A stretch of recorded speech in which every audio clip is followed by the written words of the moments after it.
Buenas tardes, gracias por acompañarnos. Mi nombre es Juana Martínez, represento a la comunidad de Women in Data Science Monterrey, que junto con otras comunidades dar el cierre oficial a las actividades, así como ver los avances de los proyectos que nacieron y se desarrollaron a través de este ejercicio. La agenda es bastante rápida. Ahorita vamos a dar nuestra bienvenida y presentación, lo cual está sucediendo en este momento. Lo que seguiría serían las presentaciones de los equipos, más 5 minutos de preguntas y respuestas. Al final, pues nuestros agradecimientos y el mensaje oficial de clausura. Muchas gracias, Juana. Pues bienvenidos a todos. Yo soy la doctora Adriana Vallejo, soy líder de Hacking Health Monterrey y como decía Juana, junto con otras comunidades estuvimos desarrollando lo que fue el COVID-19 Challenge. La verdad, fue algo realmente fructífero y creemos que ahorita, bueno, van a ver los resultados de estos 4 proyectos que estuvieron participando y llegaron al final. Solamente recopilando un poquito de cómo llegamos aquí, bueno, el 31 de diciembre del 2019 se notifica el primer caso de COVID-19 en Wuhan, China. El 8 de enero fue que se empezó a dar la cobertura internacional en medios de comunicación. Hacia el 30 de enero se declaró lo que fue la emergencia sanitaria por parte de la OMS. Y el 28 de febrero se presenta el primer caso confirmado de COVID-19 proveniente de una persona, el primer caso que había viajado a Estados Unidos y el segundo a Italia. Justamente ahorita estamos platicando que hoy se cumplen ya los 3 meses de aquel caso aquí en México. El 11 de marzo la OMS declara la pandemia por COVID-19. El 30 de marzo la Secretaría de Salud de México declara una emergencia nacional por COVID-19, lo cual da el inicio oficialmente a la fase 2, y el 21 de marzo la Secretaría de Salud declara el inicio oficialmente de la fase 3. Al momento estamos llegando casi a los 6 millones de casos en todo el mundo, de los cuales más de 350,000 personas han fallecido lamentablemente en todo el mundo. Y bueno, esto es la estadística más actualizada que tenemos hacia México: 78,000 casos oficialmente, con 8,600 defunciones aproximadamente. Y bueno, podemos ver aquí la tabla por estado de lo que ha estado sucediendo.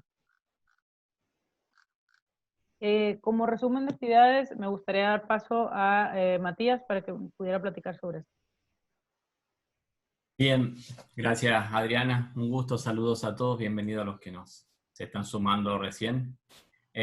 Bueno, como comentaba Adriana, esto fue un reto colaborativo donde queríamos sumar a todas las comunidades de ciencia de datos, ver cómo con la ciencia de datos podíamos generar soluciones, ayudas para enfrentar este reto, y además también sumando a las comunidades de Neurolog 4.0, los clústeres, inclusive y fuertemente también todo el tema de salud con el Colegio de Médicos Cirujanos este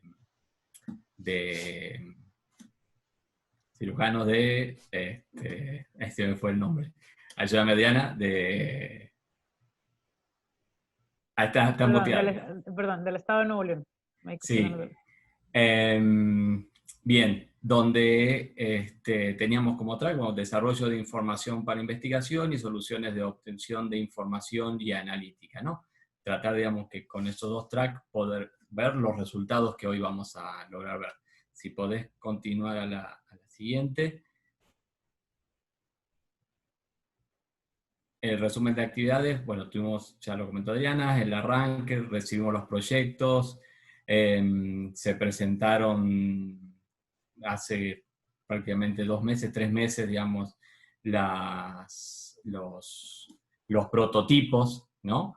Y durante 2 meses más, estos 4 equipos ganadores, los resultados, digamos, los que resultaron ganadores como mejores casos durante este tiempo, se les permitió en conjunto con los patrocinadores continuar desarrollando la idea para hoy presentarlas, ¿no? Así que bueno, ya estuvimos algunas de las empresas patrocinadoras ayudándolos a darle asesoría, seguimiento, orientándolos. y hoy vamos a ver esos resultados. Bueno, como resultado, digamos, de todo lo que se ha logrado, 16 equipos participantes, 4, como comentaba, terminaron el challenge, hubo 14 patrocinadores que entre las consultorías, recursos tecnológicos, espacios y vinculación, entre otros, permitieron el desarrollo de lo que hoy vamos a ver, ¿no? Avanzando. Bien, todo esto fomentado por los comités organizadores del Colegio de Médicos, Women in Data, Hacking Health, Saturday AI, Data Science Monterrey, y como comentamos, con la ayuda de todo este conjunto de patrocinadores, ¿no? En sus diferentes fases o categorías. Bien, no lo voy a nombrar porque están todos ahí para no llenar el espacio con donde lo importante es escuchar a los muchachos, ¿no? A los equipos. Juana. Sí, gracias, Matías. Bueno, ahora veremos los proyectos. Cada equipo nos presentará su proyecto, donde nos hablarán un poco de la descripción de qué se trató su proyecto, cuál era el objetivo, la presentación de sus resultados al momento y la conclusión. Muchas gracias, Juana. Y bueno, voy a presentar a los equipos. Primero voy a presentar a los 4 equipos y luego vamos a pasar a las presentaciones. El primer equipo, que fue acreedor del 4º lugar, es el equipo de Guatemala de Yurandir Santana, Rogelio Corrales y Eduardo Valdés. Ellos presentaron el tema COVID-19, el factor de transparencia de las debilidades del sistema sanitario, y fueron asesorados por Matías Bertoni. Está el equipo de Jair Garza, visualización de datos de coronavirus de México. Él es de aquí de Monterrey, México. El equipo de Sergio Sámano y Jessica Gatica, propagación de coronavirus COVID-19 SARS-CoV-2 en medios no tradicionales. Ellos son de Ciudad de México. Y el ganador del primer lugar fue el equipo de Carlos Camarillo, Carlos Sesma, Ismael Peregrina y Xochitl Morales, con el proyecto de análisis exploratorio de tweets con análisis de sentimiento para determinar la viralidad de una mención con relación a su sentimiento, que son de aquí en Monterrey. Ahora voy a dejar de compartir y voy a dar paso al primer equipo. Si podemos comenzar, Yurandir, ¿puedes compartir tu pantalla, por favor? O si gustas, puedo compartir pantalla por ti. Hola a todos. Si quieres, comparte por mí y Va, un voy a ir momento. comentando cuando avanzamos para que lo hagamos un poco más.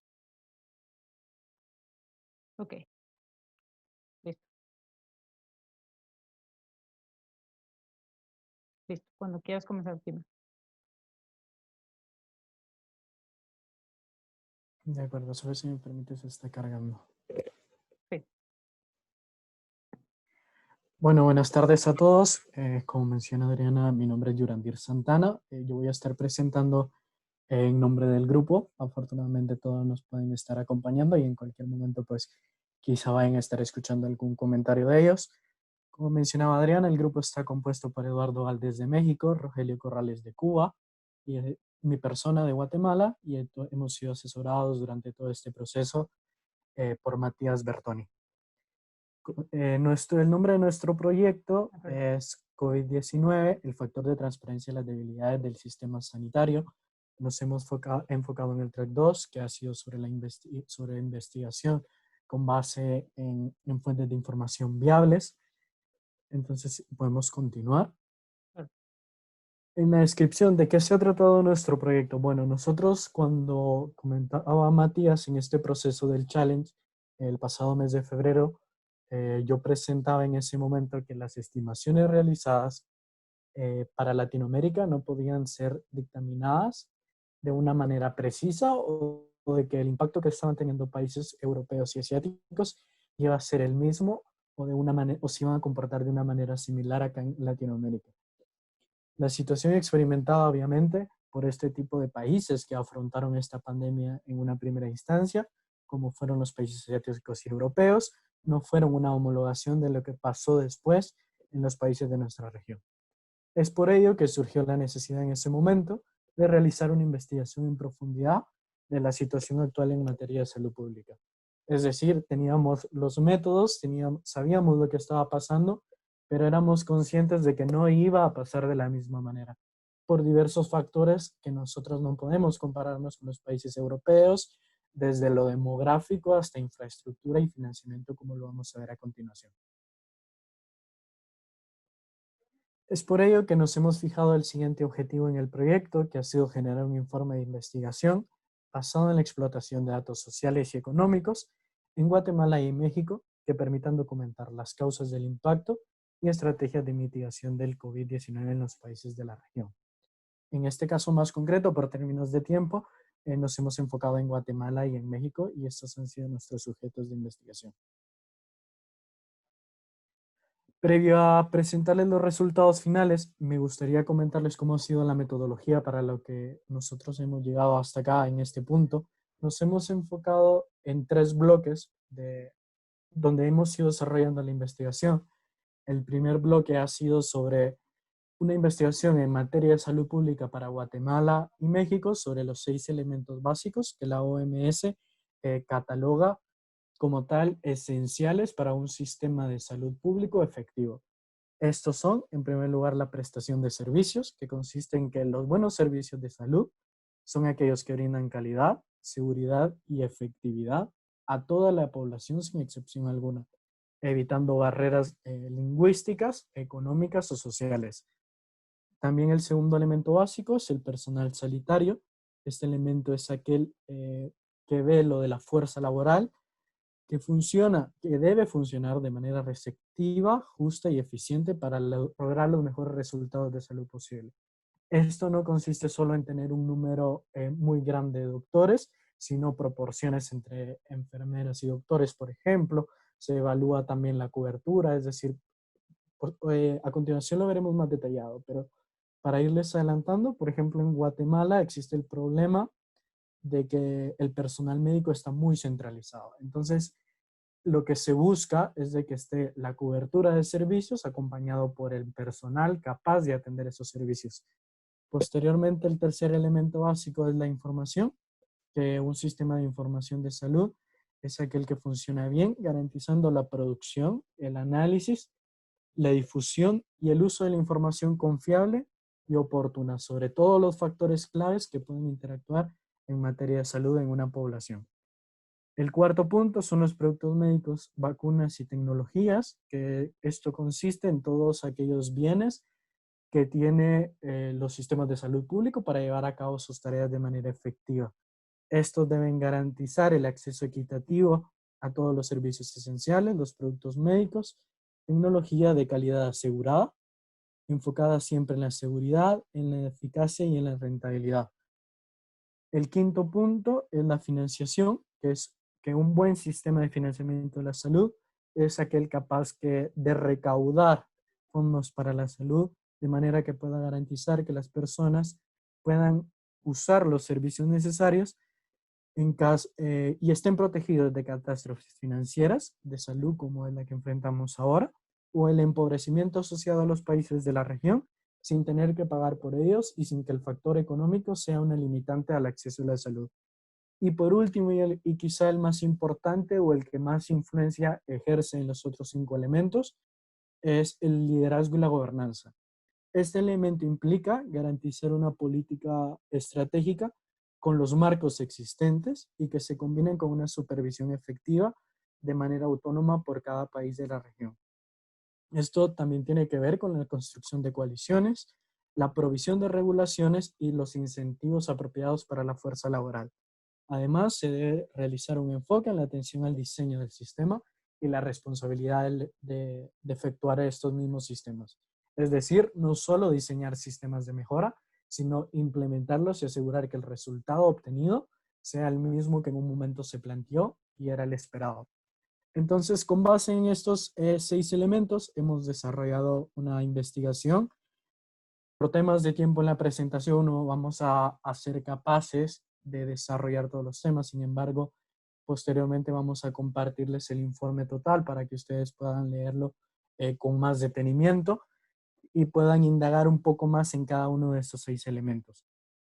Entonces, para hacerlo de manera resumida, les voy a hablar primero de cuál es la situación en Guatemala, posteriormente cuál es la situación en México, y por último vamos a revisar los resultados finales, que es donde todo esto se junta, es decir, donde todo lo que previamente está establecido en un sistema de salud nos lleva a cómo reaccionar ante una pandemia o una crisis en materia sanitaria como esta.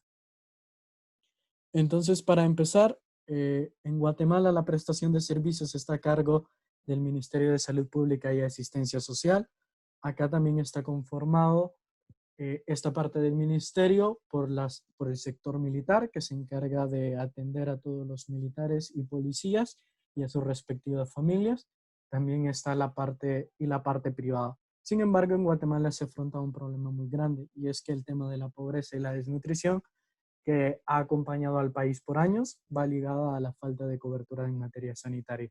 Muchos países que están lejos de la zona central de la ciudad capital son las que más se ven afectadas y son las que comúnmente tienen que no solo trasladarse por kilómetros y kilómetros hacia un centro de salud más cercano, sino que al toparse con estos centros de salud y solicitar atención médica, los recursos van a ser insuficientes para atender esas necesidades más complejas e incluso muchas veces las que deberían ser mucho más sencillas.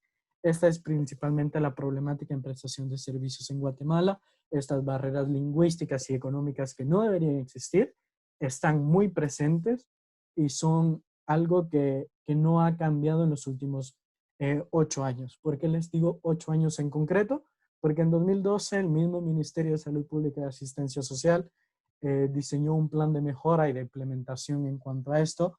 Ellos veían la posibilidad, no la posibilidad, sino la necesidad de crear, por ejemplo, de incrementar la red hospitalaria y la red en infraestructura de esto. Sin embargo, 8 años después, vemos que el incremento ha sido de un hospital en comparación a lo de 8 años y en comparación a menos del 4% del incremento en centros de salud que son catalogados como los servicios de nivel 2. Entonces vemos un claro, no de crecimiento, pero un crecimiento prácticamente muy poco significativo a las necesidades.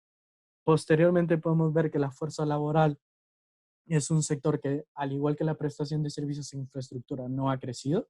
Prácticamente se ha mantenido con una proporción que no es suficiente para la cobertura del país. Que esto también va acompañado por un sistema y que se ve perjudicado por un sistema de información que no funciona como debería en cuanto a las precariedades, los servicios burocráticos y los procedimientos que estos tienen, no solo para presentar resultados, sino para administrar la información del mismo ministerio. En tema de financiamiento, Guatemala es actualmente uno de los países en Centroamérica que está peor catalogado en cuanto a la inversión que realiza en materia de salud.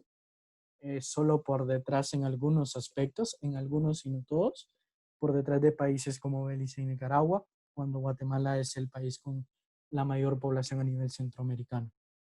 Posteriormente, y por último, liderazgo y gobernanza, que es un tema que Guatemala lo ha sufrido mucho en los últimos años a través del nivel de corrupción. El pasado periodo presidencial del señor Jimmy Morales hubo 3 cambios del ministro del Ministerio de Salud Pública y Asistencia Social, y 4 años previos hubieron 3 ministros también en ese mismo periodo, lo cual permite identificar de por qué es que se ha perdido esta trazabilidad y por qué no se logran implementar estos sistemas de trabajo.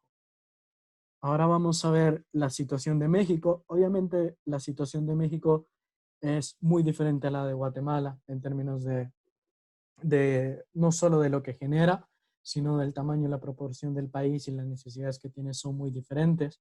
Entonces acá lo hemos estudiado de otra manera, no tanto como la crisis, sino que cuáles deben ser los puntos de mejora de México y cuál es la posibilidad que México tiene para potencializar, que quizá la tiene de cierta manera más factible que Guatemala. Guatemala requiere muchísimo más, en cambio consideramos que México, si bien tiene una necesidad, tiene lo suficiente para desde ya empezar un proceso de implementación que sea capaz de atender estas crisis.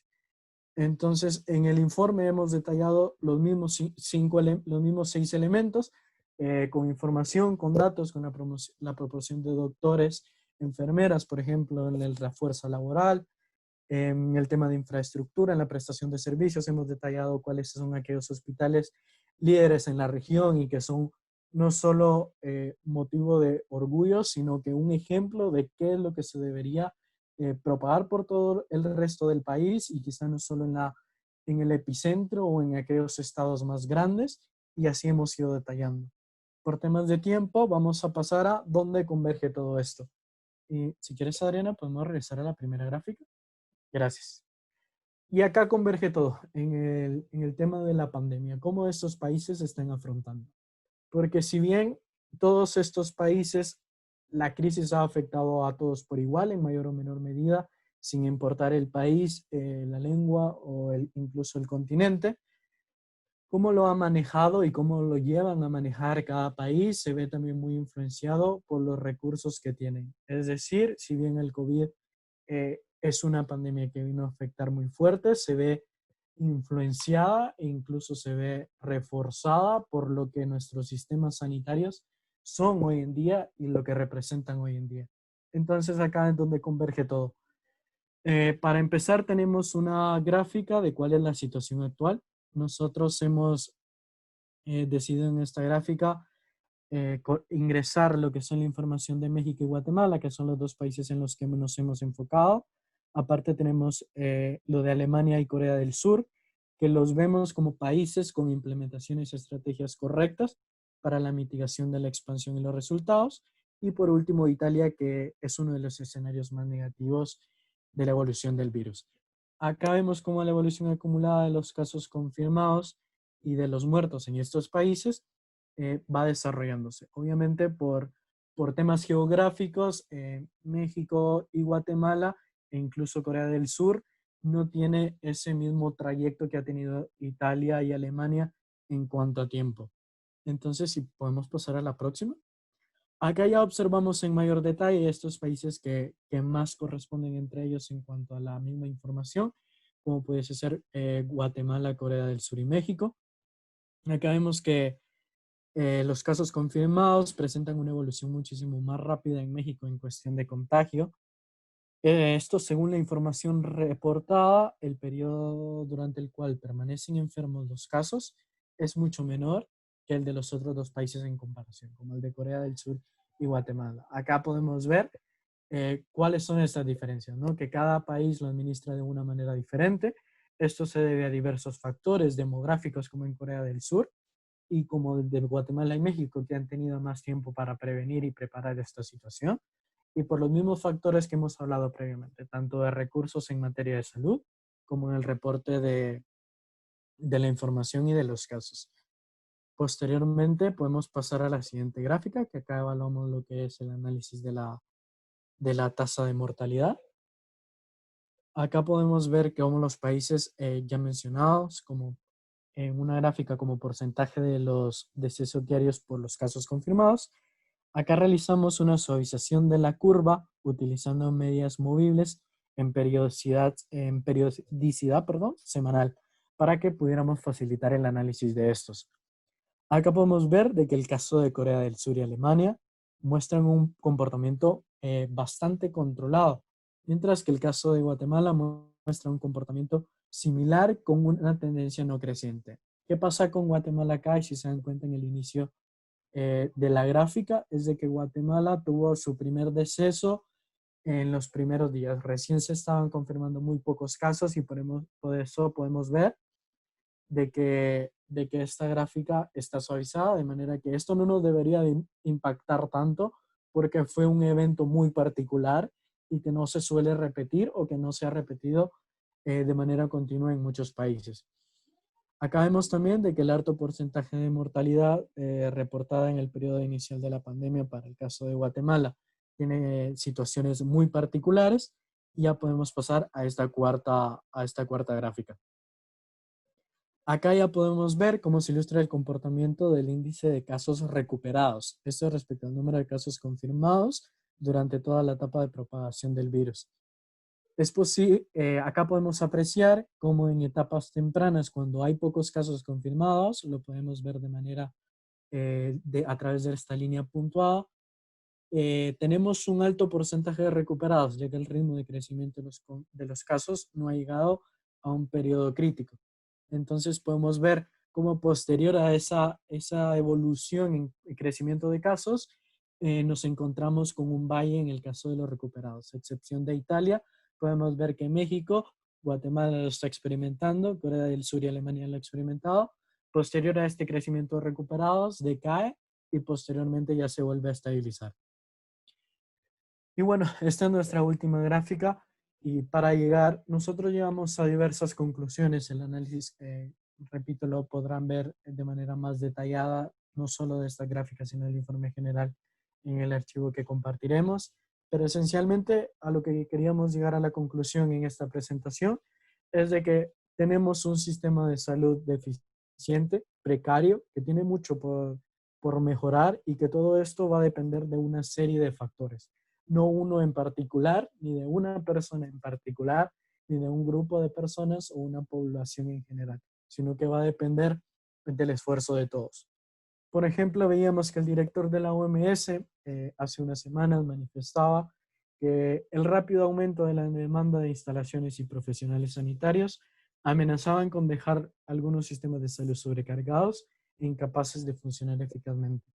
Bueno, esta premisa que él nos comentaba hace unas semanas evidentemente se hizo realidad en mayor o menor medida en los diversos países. Es más que evidente que hay una saturación en hospitales, un desabastecimiento de recursos sanitarios y una falta de procesos efectivos en el manejo de la pandemia, fruto de todo lo que se ha hecho en años previos. La pandemia lo que nos ha permitido observar es de que una vez más las precariedades en los sistemas sanitarios que son deficientes y que carecen de implementaciones de mejora que en un futuro cercano permitan estar preparados y asegurar a los habitantes uno de sus bienes más preciados, que en este caso es la salud. Necesitamos realizar un cambio.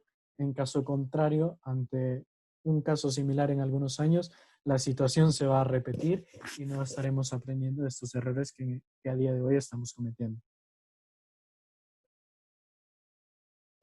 Pues muchas gracias, Yurandir. Voy a dejar de compartir. Si gustan, tenemos 5 minutos para preguntas y respuestas. Si alguien quiere hacer una pregunta, por favor, levante la mano.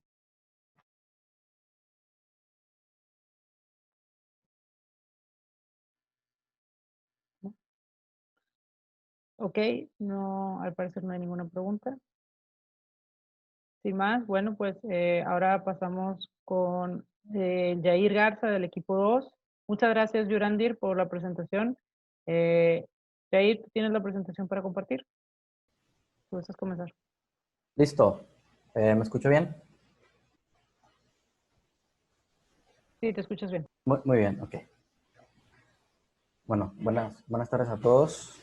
Mi nombre es Jair Garza y mi proyecto está titulado Visualización de datos. Básicamente era un proyecto que buscaba crear una forma fácil de comprender y rápida, que estuviera disponible al alcance de todos, a los datos de incidencia y otros relacionados con el problema del coronavirus, en México específicamente. Entonces buscaba que fuera rápido, que fuera oficial y que estuviera actualizada. No era objetivo ni intención de este proyecto entrar en detalle de si los datos o estimaciones, modelos, etcétera. Lo único era vamos a crear un tablero donde se puedan observar. Queríamos tener especial énfasis en la diferenciación regional que tenía la incidencia del coronavirus en México.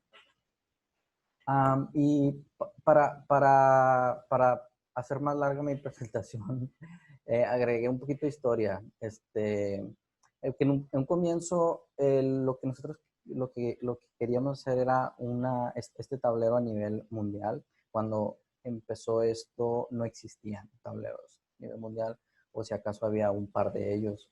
Entonces ahí los datos los publicaba la Organización Mundial de la Salud, los publicaba en formato PDF, entonces no había como un repositorio que pudiera publicar los datos de manera oportuna y que fuera en formato digerible. Entonces, por lo tanto, no existían este tipo de tableros. Esto fue el prototipo que presentamos como propuesta cuando empezó el challenge. Eventualmente todo esto fue cambiando y obviamente ya todos conocemos el repositorio de la Universidad de Johns Hopkins, los datos que se publican en Baidu, los datos que se publican en las diferentes instancias, los diferentes esfuerzos que existen para poder traquear bien cuáles son los datos por país, por región, etc. Aquí nada más quisiera resaltar un poquito la parte de que en el repositorio más usado, que será el de la Johns Hopkins, tenemos y que empezó traqueando los datos a nivel regional solamente de China. Teníamos por ciudad, etcétera. Eso agregaba bastante valor al momento de pues, dimensionar dónde estaba sucediendo este fenómeno. Después eventualmente se agregó Estados Unidos. Al día de hoy, hasta donde tengo conocimiento, no se publica para México. Pero bueno, ahorita vamos a ver que la Secretaría de Salud ya los publica. Esto era lo que empezó a publicar la Secretaría de Salud y pues se publicaba a nivel estado. Digo, no quiero detenerme mucho, no quiero tardarme mucho, pero lo que sí quiero comentarles, compartirles es que pues fue evolucionando el esfuerzo del tablero desde los esfuerzos de mantener los datos y publicarlos para que otros los usaran, hasta ahorita que ya solamente se trata de una visualización porque ya los esfuerzos ya están hechos y ya la Secretaría de Salud ya está publicando este tipo de datos a nivel, de forma oportuna y en formatos consumibles. Esta fue otra etapa por la que pasó el proyecto, que fue pues publicar una API con los datos diarios al nivel máximo de desglose que existía para México, ¿no? Todo esto es enfocado en México. Como les comentaba, ya hoy en día la Secretaría de Salud pone a disposición los datos en formatos consumibles a nivel municipio, que es el máximo grado de desglose que proporcionan. Entonces ya todos estos esfuerzos quedaron en el pasado de mi proyecto en particular y pues nos enfocamos en la automatización de la ingesta y solamente la visualización de los datos de forma rápida, que era el objetivo principal, ¿no?, del proyecto. Y buscábamos ver 3 cosas en general. La primera era cómo se comparaba, cuál era la tasa, cuál era la evolución del fenómeno en México y cómo se comparaba con otros países. La segunda era cómo se distribuía a nivel del territorio nacional. Y la tercera era pues simplemente las estadísticas agregadas y cómo venía cambiando con el día a día. Estos son los números del día de ayer. Y así es como se ve el tablero que se generó. Así es como se ve el tablero que se generó. Y, bueno, toca ya nada más como interactuar un poquito con él para que lo conozcan y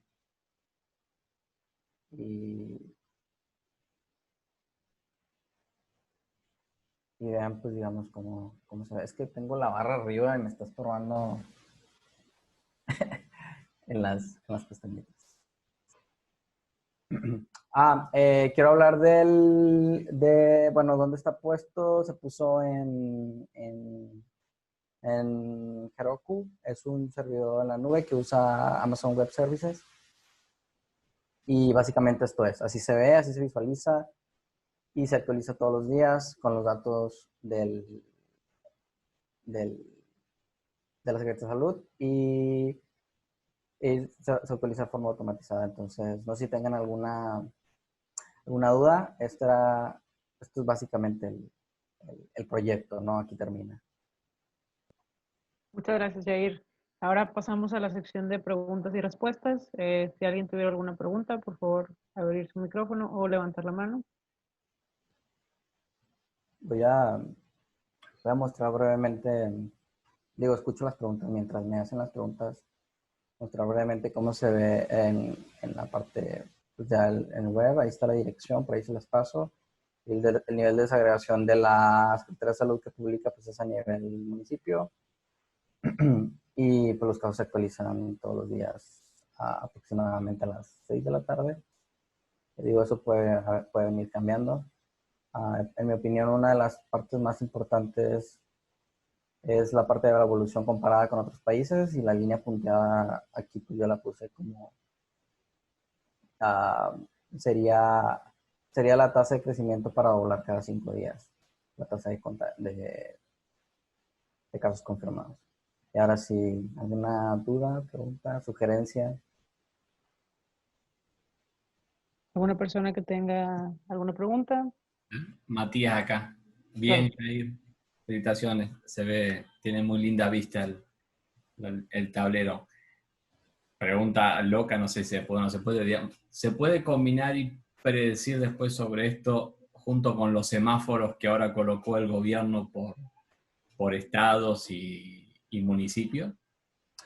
Sí, estaría bien agregar aquí una pestañita, un tab, donde podamos visualizar también de forma rápida los... ¿Te refieres a los semáforos de la velocidad con la que ya podemos empezar a abrir la economía, verdad? Sí, sí, los semáforos estos Sí, del gobierno. sí, estaría padre agregar aquí una pestaña con los semáforos por municipio o por estado. Gracias, Matías. Gracias. Ahora, Social tiene una pregunta en el chat. ¿Los colores tienen algún significado?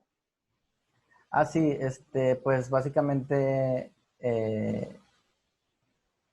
es como una escala, ah, es una escala como de calor. El azul, mientras más azul, más frío, menos casos confirmados, y mientras más amarillo, más rojo, es el número de casos confirmados, pues es más alto. Aquí me faltó agregar exactamente la escala, ¿no? Exactamente cuantitativamente a qué equivale cada color, pero la realidad es que como hay un Hoover para ver el número exacto, creí que a lo mejor no era estrictamente necesario. Pero sí, para responder la pregunta, el amarillo significa mayor número de casos, el morado significa el menor número de casos para cada uno de los municipios. Muchas gracias, Jair. Gracias. ¿Alguna otra pregunta?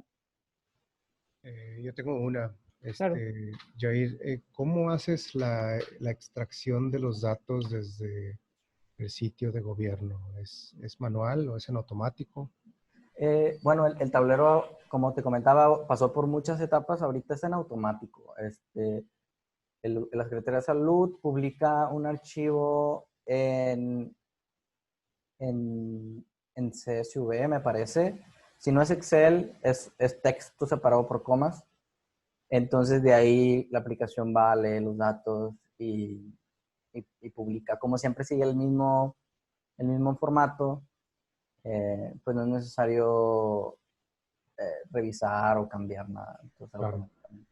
¿Y todo eso lo haces desde Amazon Web Services? La aplicación como tal está montada en Heroku, pero los fierros o el backend que usa Heroku, pues es Amazon Web Services. La lógica que hace que la lógica donde escribes que vaya y abra el archivo, etcétera, eso está hecho en Python. Y pues eso se corre, como no son tantos los datos que tiene que leer, eso se corre cada que la aplicación tiene que despertar. Porque por el tema también de los accesos y todo se duerme, pero cada que despierta hace ese procesito. Ok, muy interesante. ¿Y tú tienes determinado cuándo se despierta o se despierta cuando se invoca el dashboard? Sí, cuando se invoca, cuando hay un request. Lo que pasa es que esto es un tema de versiones. Mientras más grande sea el servidor que estás pagando, Sí, sí, sí, más tiempo está vivo. claro. Y más cuesta, ¿no? Ok, Y más cuesta, sí, sí. gracias. Perfecto, muchas gracias. Bueno, ahora damos paso al equipo 3. Adriana, te muteas. Adriana, te dejaste de escuchar. Discúlpeme. Muchas gracias, Jair. Ahora damos paso al equipo 3. Por favor, Sergio, si puedes presentar. Tú tienes la presentación, ¿verdad?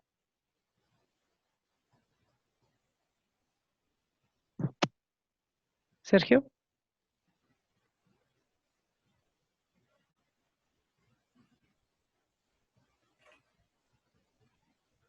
Sergio, Estoy en estás. mudo, perdón. Perdón. No te preocupes. Sí, estaba hablando al aire. Lo siento. No te preocupes. Sí, un segundo. Yo tengo, sí, aquí está. Claro.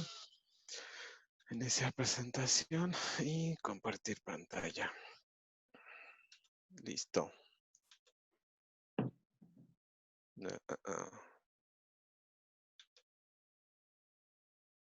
Déjenme ver si se está compartiendo, no sé. Listo. Ok, Ya se ve. perfecto. Muy bien. Nosotros nos enfocamos, bueno, somos Jessica Gatica, que ambos estudiamos en la Ciudad de México. Jessica está en Guadalajara y yo estoy basado en Monterrey. Aunque en mi caso ahorita con el confinamiento estoy en la Ciudad de México, en el kernel de el contagio en Iztapalapa para mostrar un poco la experiencia personal. Y de hecho fue curioso que hayamos elegido este tipo de este tema en particular, que es la propagación de coronavirus, el COVID-19 SARS-CoV-2 en medios no tradicionales.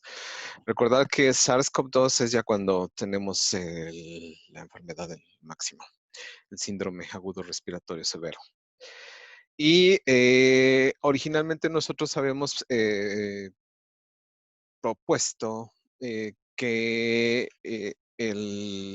los principales contagios en los medios no tradicionales provendrían de las fronteras norte y sur y probablemente dentro de los puertos. Solamente uno de ellos, de estos medios no tradicionales, fue el que sí se ha manifestado. De hecho, en el equipo pasado lo mostró perfectamente en el norte, en la parte de Tijuana, en la entrada, sí hay una saturación cuando se consultan los datos también de la Secretaría de Salud, también nos está mostrando este detalle y tratamos de hacer algún modelado con esta información para trabajar con lo que se tiene. Primero validando lo del modelo Sentinel que se está ocupando y utilizando otro modelo que se publicó en 1927, el de Kermack McKendrick, para trabajar con lo que es la enfermedad en sí y tratar de ver si es que había algún modelado por el estilo. Sin embargo, empezamos a detectar una inconsistencia dentro de los datos. De hecho, ya lo habíamos notado, más allá de lo que se estuviera reportando. Se detectó por ahí que había un fallo. Más adelante les voy a comentar. Otra de las propuestas que nosotros hicimos es que originalmente, cuando hicimos la presentación en febrero, nosotros teníamos un porcentaje entre el 2.5 y 4% y estimábamos que de la mortalidad y que la mortalidad en México sería del doble aproximadamente como mínimo de de esa letalidad que se está comportando a nivel global. Y actualmente está alrededor del 6.2. Este dato varía dependiendo de la gráfica que ustedes estén revisando, si es que la consultan en tiempo real. Hay algunas aplicaciones que las están monitoreando en tiempo real, hay otras que hacen su corte a ciertas horas y solamente en ese momento hacen su actualización. De ahí que yo me haya quedado con el último dato que tomé, me parece que fue de ayer, de ahí lo saqué. Y Otra de los modelos que nosotros eh, determinamos por usar fue un modelo bastante sencillo, que es una exponencial similar a lo que era la ecuación de Planck. Para el que lo conoce es como un tipo, la descripción de una gaussiana, pero que esta no se aplana de inmediato. En el momento en que tú llegas a la cima no viene el aplanamiento, sino que viene una meseta que se empieza a extender dependiendo de este fenómeno en física. Perdón por enfocarnos hacia acá. Los dos somos físicos y se pensó de esta manera, que probablemente se comportaría de esta manera al revisarlo con dos doctores, investigadores del Instituto de Física, que ellos hicieron un análisis bastante interesante y empezamos a aplicarlo con la información que se tenía y curiosamente se estaban dando sin tanto análisis, sin tanto consideraciones extras, utilizando la información incluso con la poca información que se está proporcionando, poca o mucha, dependiendo de la perspectiva que ustedes quieran tomar. Y esto viene a discusión en lo siguiente, donde nosotros tomamos tres escenarios: el modelo con la información oficial, el modelo con la estimación propuesta, que es aproximadamente el doble al inicio del proyecto que nosotros estábamos manejando, y el modelo más catastrófico, que es 10 veces mayor, según el muestreo aleatorio que se llevó a cabo en Yucatán. Si ustedes han estado revisando, y de hecho fue uno de los inputs que nosotros teníamos, estar enfocándonos en las noticias para poder tratar de captar esos canales no tradicionales, de donde se podrían tener más contagios. Detectamos esta noticia de las pruebas que se hicieron en Yucatán, donde se hizo un muestreo de 119 mediciones en dos mercados en Yucatán, y resultó que de esa muestra aleatoria, 47 de las personas que se les tomó la medición estaban infectados de COVID, y solamente 5 casos ameritaban ser reportados a lo que era la Secretaría de Salud, por lo que se descartaba el resto. Aproximadamente se descartaba el 90% de la información. Entonces solamente al suministrarse esta información del 10% hacia lo que es la fuente de datos principal, nosotros carecemos de la vista hacia el resto de la información que, bueno, no es información, sino de lo que está sucediendo alrededor de el brote o la propagación del contagio del COVID-19. Por lo que de ahí se tomaron otras propuestas, el modelo del doctor Gustavo, que es una aplicación similar de Kermack McKendrick, y de ahí nos enfocamos. Después de eso, nos enfocamos a buscar cuál sería un lugar no tradicional, pero que sería significativo. Y nos fuimos a aquellos lugares que por su naturaleza no cerraron.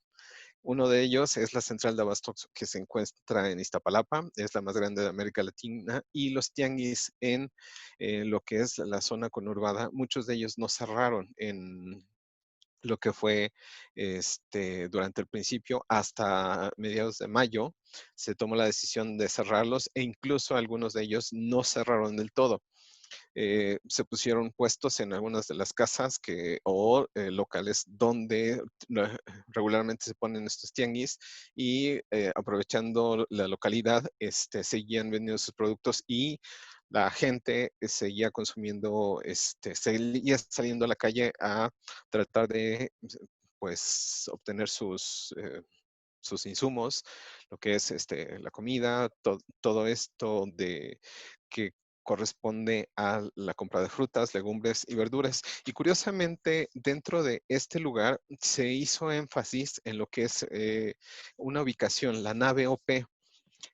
La central de abastos está distribuida, está dividida por letras, por secciones: pescadería, flores, subasta, las naves. En el caso de las naves, la UP es una de las más dinámicas que existen, con un dinamismo constante. Esto es, el flujo de población eh, que circula en este lugar empieza desde las 2, 3 de la mañana y termina alrededor de entre las 5 o 6 de la tarde.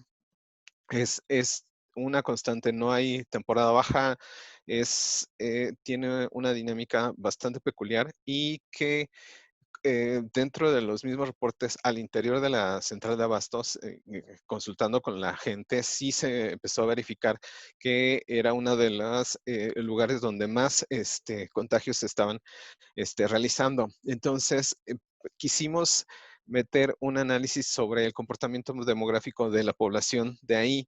Entonces, eligió particularmente el municipio de Ixtlahuaca, Estado de México, que tiene una población significativa de gente que trabaja dentro de la central de abastos de Iztapalapa y que se desplaza y curiosamente, al revisar los datos, a ver si todo, perdón, aquí no está.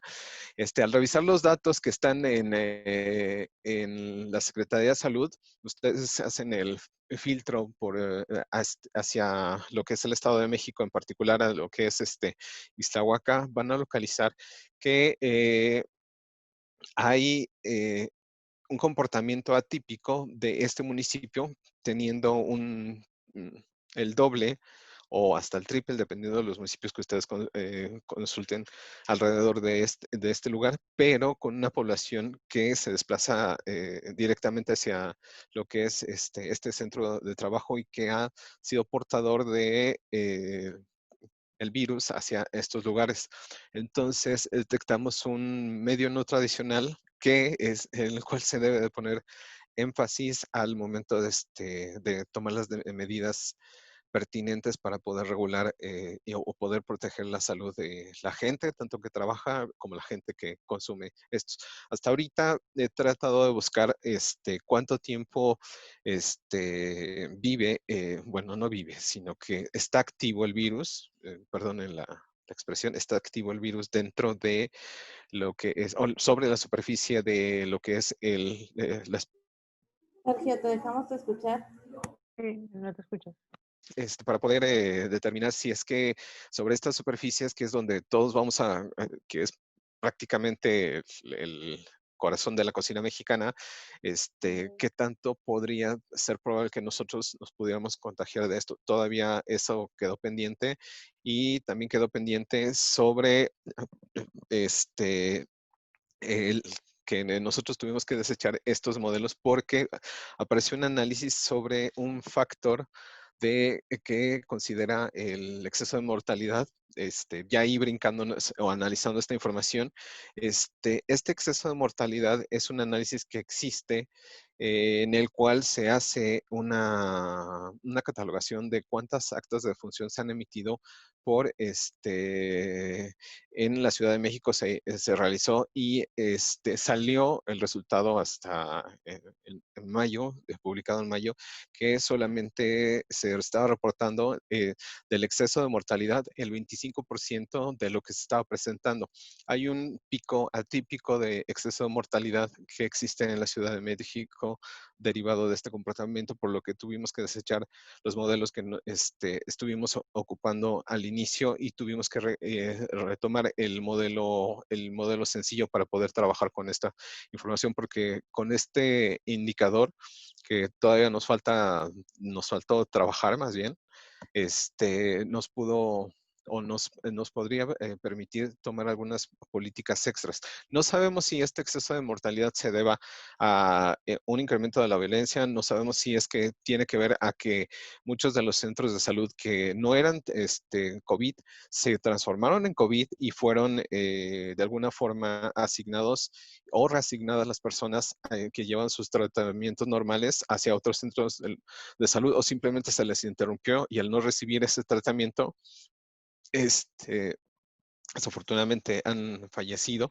Entonces, nos faltó llegar hasta a un poco más en este análisis, pero del objetivo principal, sí detectamos que estos puntos del comercio específicamente de los alimentos, alimentos crudos, que es lo que es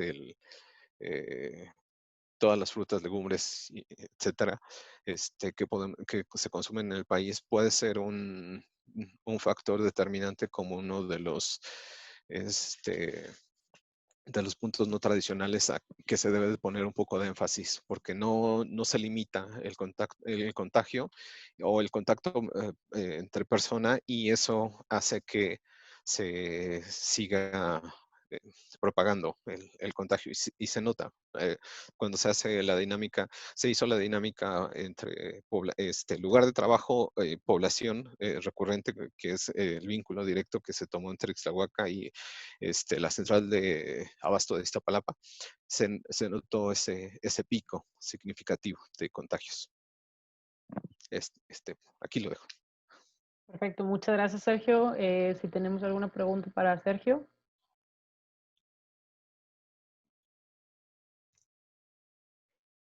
Bueno, yo sí quisiera hacer una pregunta. Sergio, veo que, bueno, y esto es algo que hemos estado viendo por lo menos el último mes, el crecimiento de los casos, principalmente en Ciudad de México y en Tijuana, que es donde más hay aquí en México. Digo, creo que son un poco obvios, pero específicamente, ¿cuáles crees que sean los puntos de la ciudad donde más se han estado dando este desarrollo de casos? No sé si lo hayan podido detectar. Pues mira, prácticamente se da en las locaciones donde se hacían los tianguis, el comercio. Y no me gusta llamarlo comercio informal porque aquí hay dos tipos de comercios informales. Uno es aquellos que son los tianguis y otro que es el comercio ambulante. Son diferentes. El comercio ambulante por lo regular no tiene estas aglomeraciones importantes de población. Los tianguis, como estos son tradicionales desde el punto de vista que la gente de bajos recursos o populares más bien, de bajos recursos va y consigue sus alimentos en estos lugares donde hay más aglomeraciones, es donde se han dado estos casos. Desafortunadamente las políticas que se aplicaron a partir de mayo fueron tardías y de hecho si tú asistías a los tianguis, esto no hay necesidad de hacerlo, pero cuando tenías que salir a la calle en los días que se encontraban donde se supone que esos días no deberían de estar, había puestos, había gente, salía la gente, entonces no había un distanciamiento social, no había esto oficial, no se llevaba a cabo.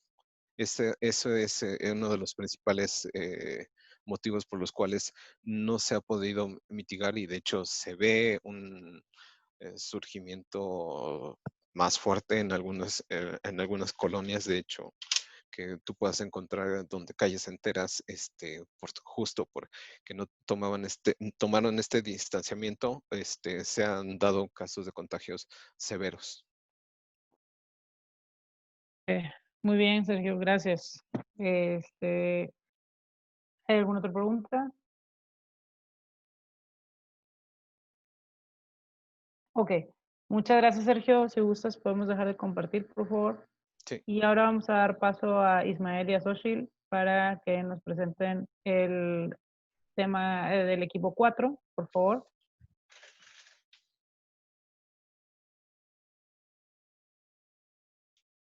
Claro que sí, Adriana. Gracias. ¿Me escuchan? Sí, sí, te escuchamos. Ok. A ver, me dicen si pueden ver mi pantalla.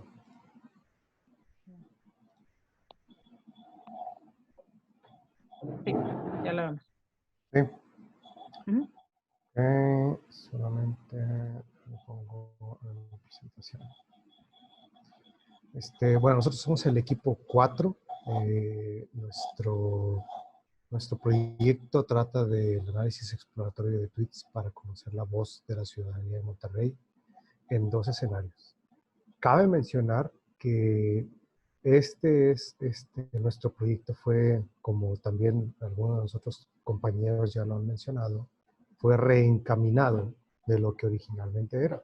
Originalmente tenía que ver con un análisis semántico y la correlación entre la viralización de mensajes en redes sociales y y su carga emocional o el contenido emocional en el mensaje.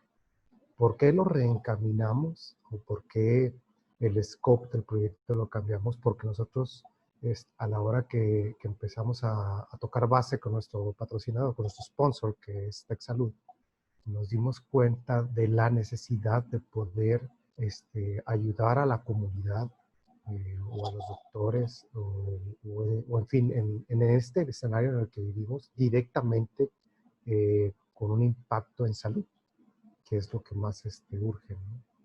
Entonces dijimos, ¿sabes qué? O sea, ¿cómo podemos seguir utilizando las herramientas que empezamos a crear, que las que empezamos a manejar, que ya conocemos y que estamos volviendo expertos, que es procesamiento del lenguaje natural? Y decidimos reenfocar nuestro proyecto en este track, en conocer las necesidades, definir 3 tracks muy específicos en los cuales queremos nosotros ver qué es lo que la gente está diciendo en redes sociales. Entonces, a continuación le voy a ceder la voz a Xochitl, mi compañera, que va a explicarles un poquito más de esto que les estoy mencionando. Xochitl, ¿estás por ahí? Sí, aquí estoy. Ok. Bueno, continuamos con la parte del objetivo de este proyecto. Bueno, como parte de este objetivo queremos conocer la voz de la ciudadanía de Monterrey respecto a lo que está pasando en cuanto a los síntomas relacionados a COVID y a las necesidades que la población tiene. En primer lugar, queremos nosotros entender qué es lo que está pasando con esas opiniones para que las instituciones de salud las puedan atender. Y la parte de las necesidades también tiene que ver con qué es lo que está pasando en la ciudadanía, qué es lo que está opinando en Monterrey, qué es lo que está escaseando y que se pueda atender por la industria correspondiente. Planeamos hacer un escenario 3. Este escenario 3 estaba relacionado con la nueva normalidad. Es decir, aquí lo que queríamos nosotros era encontrar cuáles eran esas condiciones en las que las diferentes industrias deberían adaptar sus servicios para esta nueva normalidad. Sin embargo, no nos fue posible porque teníamos limitaciones técnicas en cuanto a tecnología de la API de Watson. Vamos a continuar ahora con el alcance. En cuanto al alcance, lo que podemos mencionar en este caso es, se obtuvieron alrededor de 60,000 tweets, de los cuales con la preparación de los datos, es decir, el tratamiento que le dimos a los datos, nos quedamos con alrededor de 14,000. Y los tracks que estuvimos utilizando, que son 2, el track de síntomas de COVID y las necesidades de la población, más o menos redondan o están entre los 7,000 y 6,000 registros o tweets, ¿no? La red social, pues como lo hemos estado comentando, es Twitter por la facilidad que ofrece. Exclusivamente o específicamente la parte geográfica de Monterrey con base a las coordenadas que pudimos obtener, ¿verdad? Para este esfuerzo. Y estuvimos minando alrededor de 4 días en 3 diferentes horarios. La intención era ver qué es lo que estaba pasando por la mañana, por la mediodía y por la tarde, ¿no? Y también hicimos una definición en cuanto a la autenticidad. En un momento más les comento de este tema, que tiene que ver básicamente con tweets únicos que no tengan retweets. En cuanto a los escenarios, los corpus que nosotros estamos utilizando para que tengamos un poquito de contexto es los síntomas, todos los que ya conocemos, ¿verdad? Adri, que ya tú como doctora puedes decirnos, y que ya todos conocemos también. Y las necesidades de la población, o sea, qué es lo que está pasando con la ayuda de la limpieza, aquí quiero limpiar mis tenis, reparaciones, quiero una niñera, algún doctor, qué es lo que está escaseando, internet, carpintero, etcétera, ¿no? Y la nueva normalidad estaba más enfocada a lo que tenía que ver con los cambios en restaurantes, higiene, distanciamiento social, la sana distancia, etcétera. Bueno, esto es nada más para tener el contexto. Vamos a continuar ahora con lo que tiene que ver con el segmento de los datos. Aquí nosotros hicimos esta diferenciación porque queremos conocer las opiniones únicas de la población, ¿sí? Sin que esto se esté viralizando. Más adelante en los futuros trabajos les voy a comentar algo de la taxonomía. Por el momento lo que les comentaré son tweets únicos, que no sean una respuesta a un tweet, que no sea un retweet, que tenga cierto número de seguidores, es decir, entre un rango entre 35 y 300 seguidores, que no sea un usuario que haya creado recién su cuenta, sino al menos tenga 10 tweets, y que el usuario pueda estar verificado o no verificado. Esto es para incluir también a los medios o canales de comunicación. La tecnología que estamos utilizando es Python. Para toda la parte del storage es Google BigQuery, SQL para los queries. Continuamos con la parte del NLU de IBM Watson, que ahorita tenemos la limitante de las 18,000 llamadas a la API. Y para toda la parte de visualización estamos trabajando con Tableau. Isma. Ok, gracias, Xochitl. Este es el flujo de nuestros datos, ¿no? No se apuren, no voy a ponerme granular a explicar cada uno de los pasos. Lo importante a rescatar del flujo de datos es que son 4 etapas, ¿no? La minería de datos, el preprocesamiento, lo que utilizamos de Machine Learning, y visualización, que es que es prácticamente lo que utilizamos Tableau. Unos puntos importantes aquí a mencionar estamos utilizando, como lo mencionó Xochitl, un modelo preentrenado de IBM. Estamos utilizando IBM Watson, NLU en específico, y nosotros diseñamos parte de nuestro equipo, Carlos Camarillo y Carlos Esma, diseñaron 2 procesos para poder darle todavía más un indicador de autenticidad a cada uno de los tweets. ¿Por qué hicimos esto? Porque Twitter es una red social sumamente caprichosa, que tanto como el que realmente cree algo lo postea, como el que no cree en eso que está posteando también lo postea solamente porque se le hizo gracioso. Entonces, la plataforma tiene unas idiosincrasias en las cuales, si lo consumes todo, pues te van a dar unos resultados muy, muy sesgados, ¿no?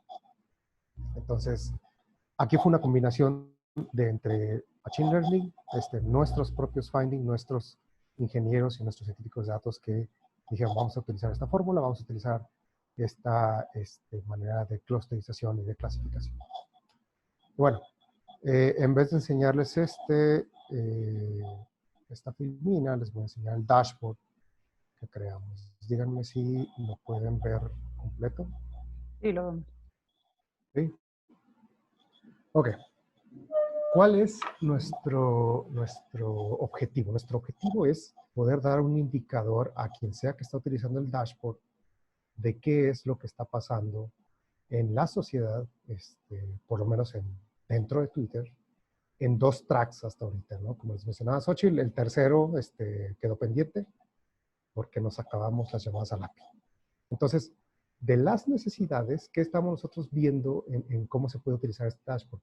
Nosotros estamos pensando que empresas que tienen necesidad de proveer de servicios pueden decir, oye, a ver, ¿sabes qué? Yo soy una empresa que provee servicios de belleza, estética, peluquería y demás, ¿no?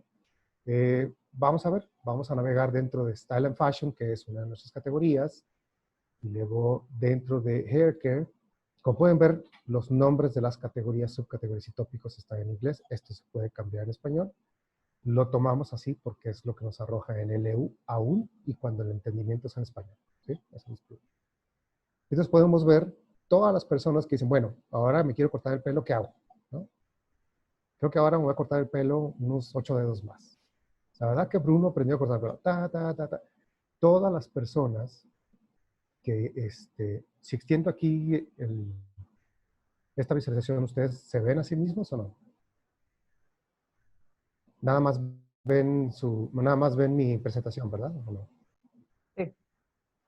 Ok, perfecto.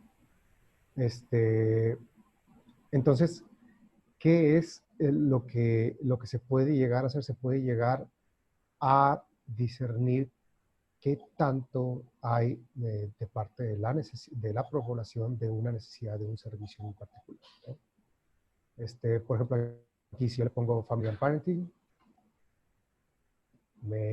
lo que hace el dashboard es todo me lo filtra en base a eso. Y si se fijan, pues baby food aparece en grande, ¿no?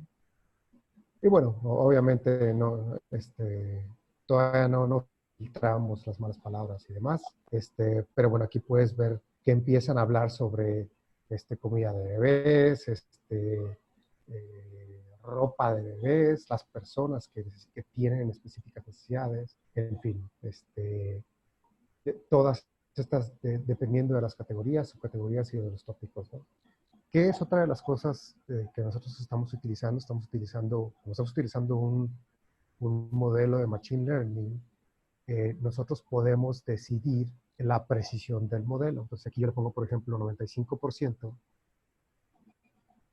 Todavía va a filtrarme aún más los resultados en base a lo que él considera que está casi 100% seguro de que el tweet está hablando, ¿no? Entonces yo me puedo ir a síntomas y bueno, aquí le voy a dar escape y empezar a ver, ok, vamos a síntomas y vamos a Health and Fitness, Cold and Flu, y podemos ver todas las personas que están hablando sobre este tópico en específico que entra dentro de esta subcategoría y dentro de esta categoría, ¿sí? Entonces, ¿qué es este dashboard? ¿Qué es lo que nosotros estamos creando con este proyecto? Estamos creando una escucha social que puede ayudar en tres frentes. En escuchar qué está pasando en cuanto a síntomas, en cuanto a salud, qué está pasando en cuanto a necesidades de la población. Y el tercero que no empezamos a incluir es qué es la nueva normalidad, ¿no? ¿Qué es lo que va a cambiar? ¿Qué es lo que ya llegó para quedarse? Los tapabocas, probablemente los conciertos con ¿cómo se llama? Con un hula hula, ¿no? Para que no te acerques más de 1 metro. Los cines, por ejemplo, los autocinemas, perdón. No sé si supieron que ya se empieza a dar el run de que por ahí están los autocinemas. En fin, estos 3 tracks iniciales son los que nosotros pensamos que son sumamente valiosos exponerlos de esta manera y explorar cuál es la manera más óptima para traer todo lo que está pensando la población y que pueda servir para ayudarla o para empresas poder proveer servicios o también para poder hacer estrategias y planificar. Mira, esto es lo que se está hablando que va a ser la nueva normalidad. Entonces vamos encaminándonos así, ¿no? Y bueno, por cuestiones de tiempo voy a omitir un poco de los otros indicadores que tengo aquí. La viralización es qué tanto nuestro robot estuvo escuchando en el momento que hizo la extracción esos tweets. Entonces, como pueden ver ahorita, le puse de que, ok, dime de los tweets que escuchaste, dime cuánto, solamente tráeme los que escuchaste entre 125 a 156 veces. Pues no me trajo nada en cuanto a cuestión de síntomas, ¿no? En cuanto a cuestión de necesidades, al parecer también es demasiado. Si bajo un poco ese threshold, ya me está diciendo, estos son los más populares. O sea, mínimo se repitieron 85 veces cuando el robot estuvo escuchando todos los tweets. ¿Okay? Y el valor de autenticidad es una fórmula que trabajó también uno de nuestros colaboradores, que es para determinar qué tan auténtico es el tweet en cuanto a que no fuera nada más una tontería que estaba repitiendo, o que fuera un capricho, o que fuera algo que no creía. Este dashboard lo tenemos en Tableau Public. Vamos a compartir la liga para que ustedes jueguen con él, para que puedan sacar sus propios insights. Y por lo pronto voy a seguir con las conclusiones. ¿Sí? Adelante, Xochitl. Muy bien. Bueno, como parte de las conclusiones, lo que podemos mencionarles es, y lo que ya sabemos, es que Twitter tiene una corta duración de vida, ¿no? Por lo tanto, o sea, como dura en promedio alrededor de 18 minutos, las opiniones son muy volátiles y a menos de que se viralicen, pues tienen un mayor tiempo de vida, ¿no? Aquí lo que hemos aprendido nosotros es que nosotros tenemos que hacer este tipo de dashboard o visualizaciones, incluso aplicaciones que pudieran generar algún tipo de engagement o inducir a que cierto tipo de industrias pueda atender necesidades con base a lo que está ocurriendo, estén orientados a ciertas audiencias, ¿no? Para que lo puedan entender y para que alguien se pueda hacer cargo. Y también la parte que pudimos aprender y que concluimos aquí es estas consideraciones de la selección de población, por decirlo así, o segmento de tweets, pues favoreció para esas opiniones únicas que estamos buscando, para que no encontremos elementos que hagan ruido que sean innecesarios, ¿no? Y por último, para comentarles la parte de las futuras investigaciones, sería también parte de la aplicación que les comenté, aplicar algunos otros algoritmos de predicción para identificar comportamientos con base a lo que se está tuiteando. Y como equipo estábamos viendo la parte de la herramienta GeoHatch. Esta herramienta nos puede permitir identificar códigos de localizaciones a nivel colonia incluso. Solamente que se requiere esfuerzo adicional para generar estos algoritmos en Python y tener esta codificación y hacer la extracción a ese nivel, ¿no? De profundidad. Y también comentarles lo que les mencionaba al principio, básicamente es esta economía de cuentas en Twitter, que tenemos los twitters orgánicos a los cuales nosotros nos enfocamos, pero también existen otros como lo que viene siendo los bots, los cyberbots o los soft puppets. Y estos son de falsas identidades o que ocasionan viralizaciones innecesarias, ¿no? Entonces, el poder identificarlos de alguna manera a través de algoritmos nos permite depurar la información y enfocar la atención en lo que realmente es importante. Bueno, por nuestra parte, sería todo. Ismael, ¿algo más? No, es todo. Muchas gracias, Xochitl. Perfecto. Gracias a ti. Muchas gracias, Ismael. Muchas gracias, Xochitl. Pasamos a las preguntas y respuestas. No sé si alguno de ustedes tenga alguna pregunta para ellos. Gracias, estuvo muy bueno. Una pregunta. Mientras hablaba Hotli, me cuesta pronunciar tu nombre, perdón. Comentaron que dejaron de usar la palabra COVID, ¿no? Entonces, sí, para captar estos sentimientos, estas expresiones, ¿cómo sabían que se refería a esta situación? Lo que pasa es que actualmente lo único que se habla ya, o sea, en un principio empezamos a minar todo lo que era de COVID, ¿no? Y coronavirus, y teníamos un corpus incluso con el cual participamos en la primera ocasión y nos dimos cuenta pues que ese era lo del momento, ¿no? Lo que les comentaba hace un momento es que la viralización y el tiempo corto de vida que tiene un tweet hace que nosotros nos tengamos que centrar a las tendencias o a lo que se está mencionando. Y la parte de COVID ya no se menciona como tal. De hecho, Twitter ya tiene una sección específica para ello, pero la ciudadanía, sobre todo acá en Monterrey, ya no está hablando tanto de esa palabra como tal, sino más bien de los síntomas y de lo que está pasando alrededor. Sí dicen viruchinos, sí dicen cuarentena, confinamiento, pero ya no tanto se menciona esa palabra porque la ciudadanía ya se encuentra un poco agotada, ¿no? O sea, ya se volvió parte de la normalidad. Ya no es el tema central. Entonces, nos dimos cuenta que si no lo usábamos, podíamos acaparar conversaciones contextuales al COVID. Pero es un punto válido a explorar también nosotros, ¿no? No todo lo que captamos, eso es cierto, es específicamente del COVID. Hay cosas que no son del COVID. Pero es un porcentaje menor, ¿no? Por lo que hemos visto. Ok, gracias.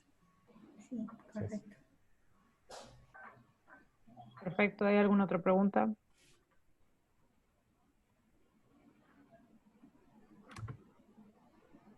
¿No? Deja la liga para jugar. Sí. Sí, pues, ahorita, déjense los mando. Perfecto, muchas gracias. Si gustas dejar de compartir, Ismael, por favor. Sí, claro. Pues miren, primero que nada queremos agradecerle a los 4 equipos por haber participado.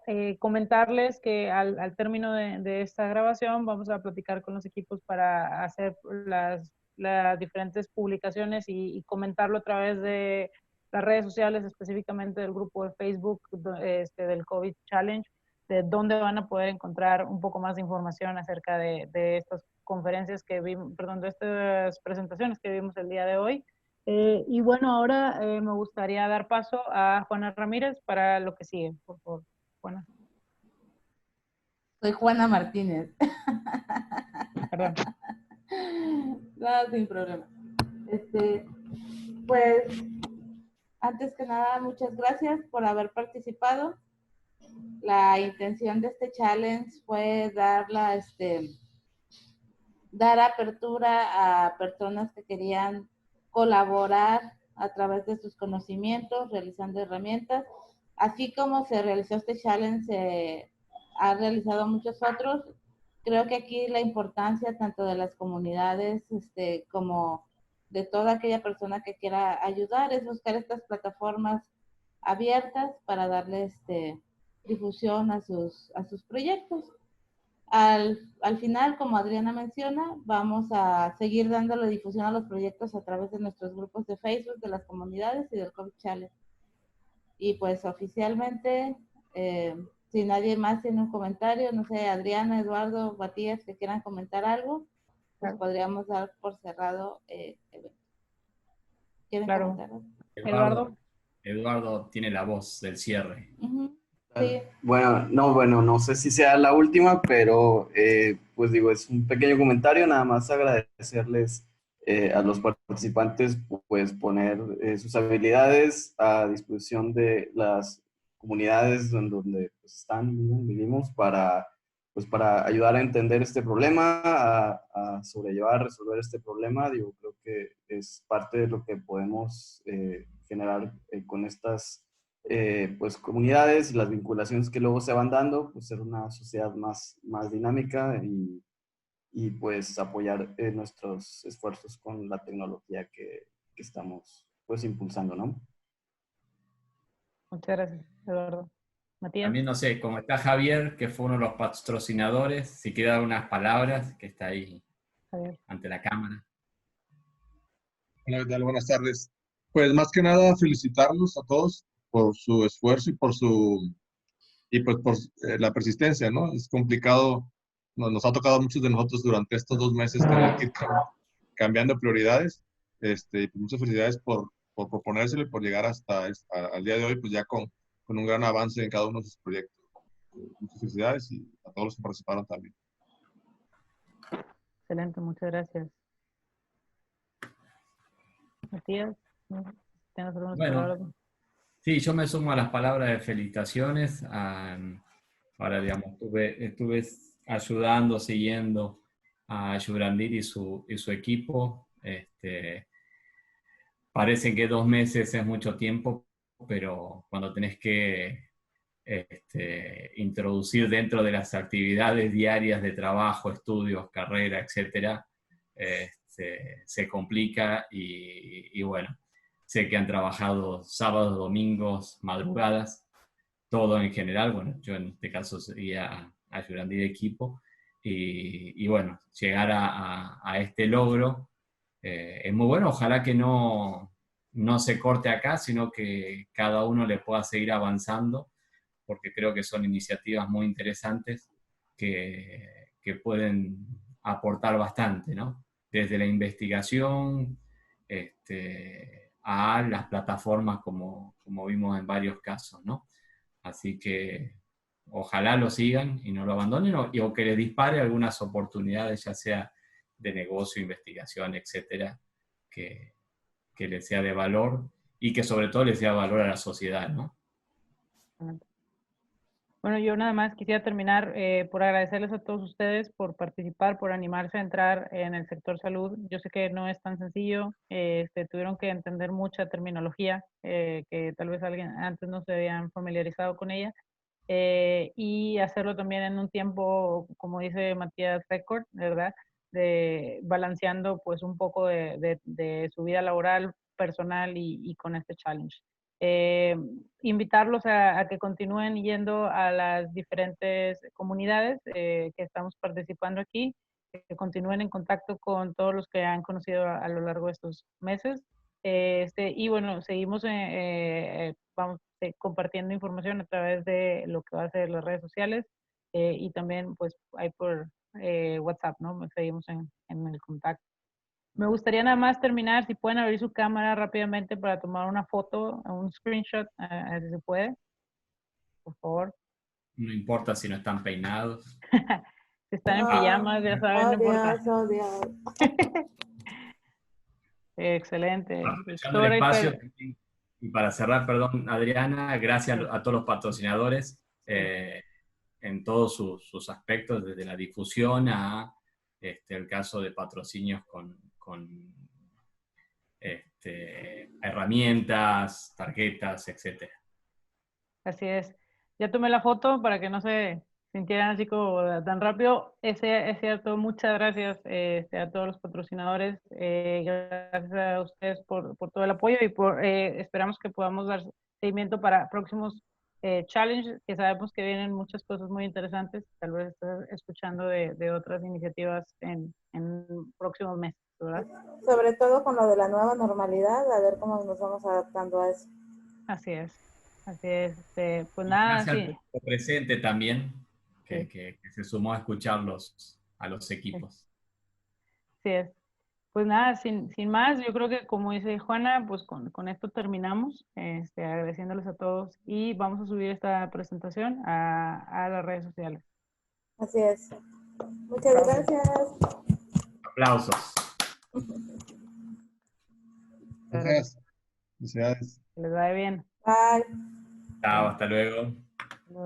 Gracias a todos. Bye. Hasta luego, que estén bien, que descansen.